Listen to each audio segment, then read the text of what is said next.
Hey guys, good afternoon and welcome back to our channel. As you can see by the title, this is the mod I was talking about, and this is YAKIMA RoadShower.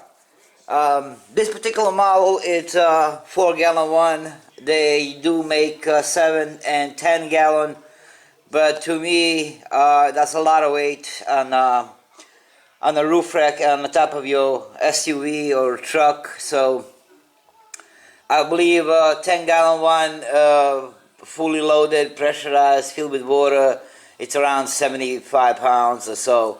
7-gallon, probably a little bit less, but it's still a lot of weight. But the 4-gallon to me is just a perfect thing for a person or two to have few short showers when you are out there. Yeah, nobody wants to be smelly and disgusting when you are camping, off-roading, overlanding, so you gotta take that shower to freshen up. Before I actually do a quick review, installation, and of course we're gonna test this bad boy a little bit later on in the video, I wanna just quickly introduce a project that I'm already doing, kinda already done, and that's going to be for the next video. It's my modification on Smitty built air compressor. That's for the next video, and these two are kind of reason why my house looks like this. It's a total disaster because I'm doing modification to the Smitty, and also I did some upgrades on Yakima. Now you would ask, why is a brand new item and you're already doing something to it? Well, I like pretty much everything about this road shower except the stuff that came with, which is, let's just say, these quick attach connectors. They are really super light. I don't know what kind of material they use, and then also this is the plastic. So this being exposed to a sun, weather, road hazards, I don't know how long this would last. So I decided to upgrade with a little bit better quality fittings, which is these full brass ones. If you guys here, you guys would be definitely able to feel the difference in material and different in weight. So just a quick small mounts that you can do, of course, do it yourself to make this thing more safe and last longer. As I mentioned, this is a 4-gallon shower. It's a 55-inch long. Sorry about that. Also comes with a little temperature strip, which it's just held by 3M tape. Comes in a package. You just glue it. If you can notice, there was a small little tiny drill holes on the side. That's where small brackets would go, so you can permanently attach the hose that comes with it. But I don't want to travel with some kind of hose hanging on the side, so I removed those. My hose gonna be in a different box bag while I'm traveling. So you got 2 openings on each side, so you can utilize one of these valves. You can use them simultaneously, or you can switch between having a hose on this side or the other side, depends on position on your vehicle. I also upgraded the male fitting on a hose for easy attach. Just pull the ring and boom. Nice and secure. Open the main valve and take that shower, use a spray hose, clean up whatever mess you need to clean. And this guy, it's kind of water saving shower head looking thing that I decided to, after installing the second main valve, I'm gonna have it on this side. Of course, easy attached, just push it in and you are good to go. There is 2 ways that you can fill this with the water, and 2 ways to pressurize it. First way, kind of easy way, using your regular water hose in a house, basically, as I showed earlier, attach this, open this valve, and the water comes in, automatically pressurize it. This thing has an inbuilt like a air pressure chamber, kind of helps pressurizing tank itself, just using your water hose out of the sorry about that, water faucet. If you are on a field and you don't have a luxury using a water hose, what you can use, you basically, this is, you open this, sorry about the nose, it's just how it goes. Pour a couple, 4 gallons water inside, shut it off, and then use this little guy.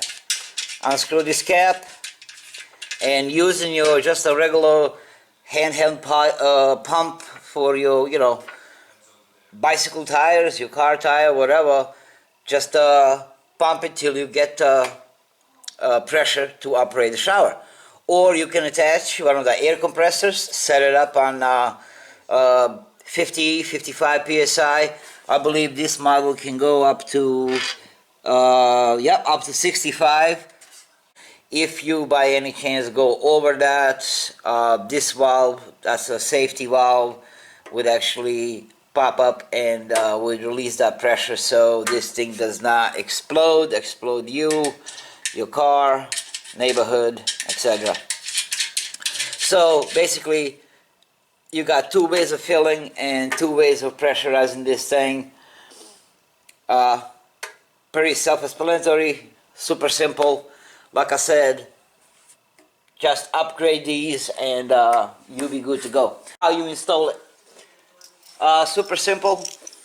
I don't know where I put my brackets, but you guys will get an idea. Let me flip this bad boy off. Comes with the hardware. You stick the screw on the bottom. They kind of slide nicely. And now you guys can also can see how it's gonna be. So the bracket comes this way. Your roof rack bar would go right in between. That pushes it down. Put the nuts on the end, and you're all set. So pretty simple, pretty easy. Shouldn't have any issue. I kind of tested. Comes with 2 different length of screws. Depends how thick or how long your bars are and what kind of rack you have. So that's it, guys. Not much else to say. So we're gonna go test this bad boy, and then we're gonna install it on the roof rack and see what we got. This is the quick setup, how we're gonna test the RoadShower. Water hose is ready. Attachments we will attach when we fill up the tank. So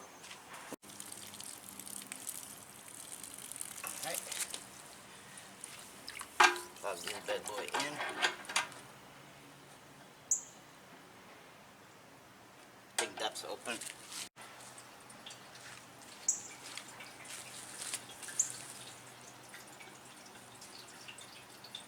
Yep, I can hear it filling in. So far doesn't show any leaks.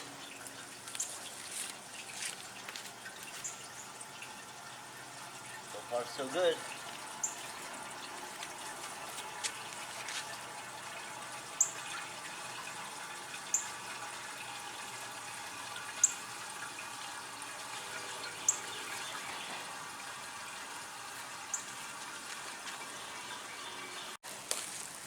You're gonna try a hose. Plug the sucker in. Open up. You can hear that pressure. And there he goes. Look at that. No leaks. Awesome. Awesome, awesome, awesome. I did not fill up the tank completely, so this is not as high pressure that we can get. This is just a testing. As you can see, no leaks. I did a great job. Go Geeks. Alright, now we're going to test the shower. This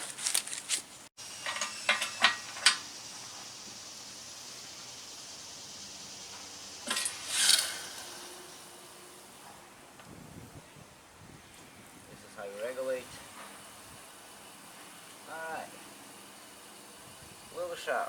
Of course, it's going to be directed this way and then down on the person.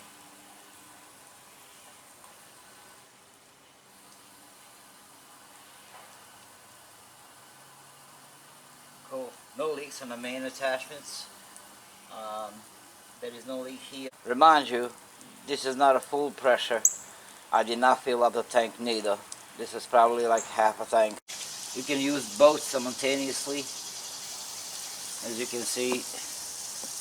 Awesome. So next step would be installing this sucker. But as I said to you guys earlier, I have to rearrange the whole thing now. I have no idea what I'm gonna do. Let me get you up here so you know what I'm talking about.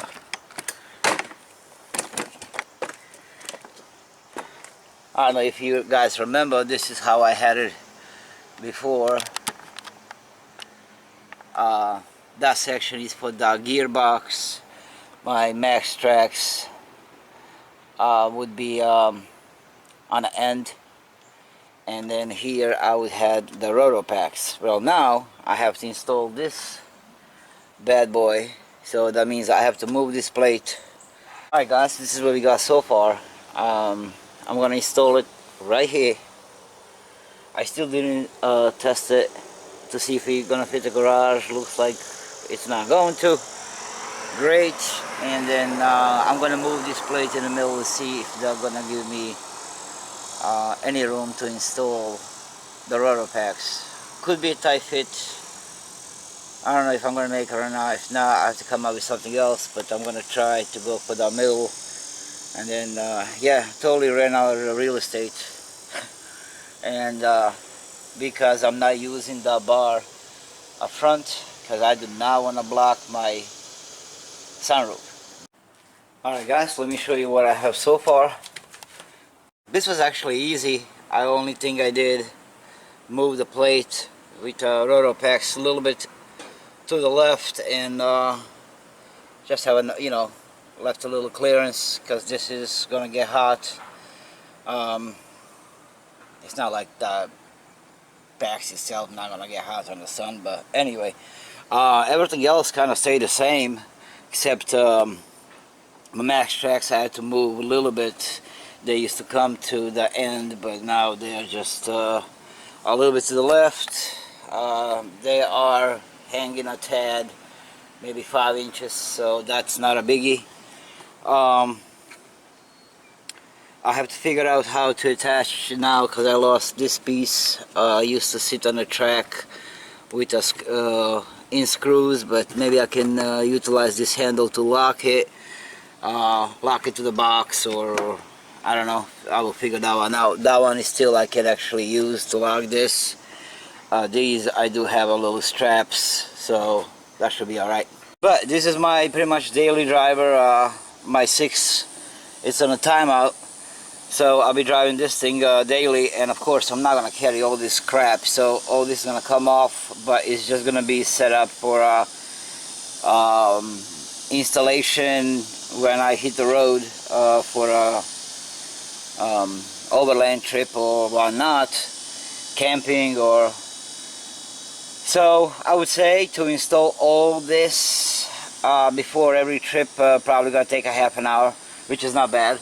So yeah, I'm not the only one who has to detach and attach the thing before the trip, so I don't feel super bad about that. But this is the setup.